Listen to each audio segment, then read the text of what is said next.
Hey everybody, welcome back to the top 3 things you may have missed while reading The Whipping Boy. In this episode, we'll look back at Chapter 6 for words or phrases that may have been confusing or weird. If you don't have a copy of The Whipping Boy, you can find a link to it in the description below. Let's get started. Number 1. The Plot Thickens. That's the title of Chapter 6. It's a common way of saying things are about to get more complicated or exciting. It was probably first used in the 1600s as a way to make fun of plays that overused the same structures. The plot of a story is the sequence of main events that are planned to happen. Basically all the important stuff that's going to happen in the story. To thicken just means to add in something that makes the story more complex, or encourages the story to keep moving forward towards its conclusion. In the story, Billy and Cutwater had taken Jimmy and Prince Brat to their hideout, and were about to have a snack, when Cutwater found the prince's stash of food and his crown that he had put in his basket.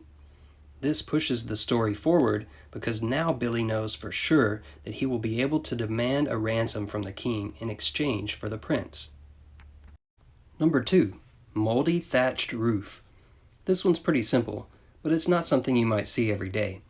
When Billy and Cutwater arrive at their hideout with Jimmy and Prince Brat, the author describes the little shack as a rickety, timbered hut with a moldy thatched roof.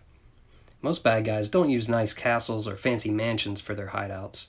Billy and Cutwater certainly didn't.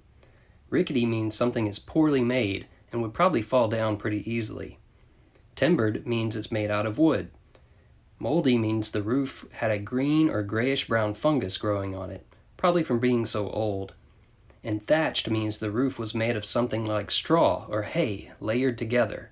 So, Billy and Cutwater's hideout was basically an old, junky little building. Just what a bad guy needs. Number 3. Took the heft of him. At the end of Chapter 6, Billy grabs Prince Brat, lifts him off the ground, and took the heft of him, as if he were weighing a sack of potatoes. Heft refers to the weight of something, and probably comes from the word heave, which means to lift or carry something. So, to take the heft of something means to figure out how much it weighs, just like the sentence says, as if he were weighing a sack of potatoes. Billy lifted Prince Brat up to try and figure out how much he weighed, so he would know how much gold to ask for from the king. Were there any other parts of the chapter that sounded strange or confusing to you? If so, find an adult you know and ask them what they think the story means. Thanks, and see you next time.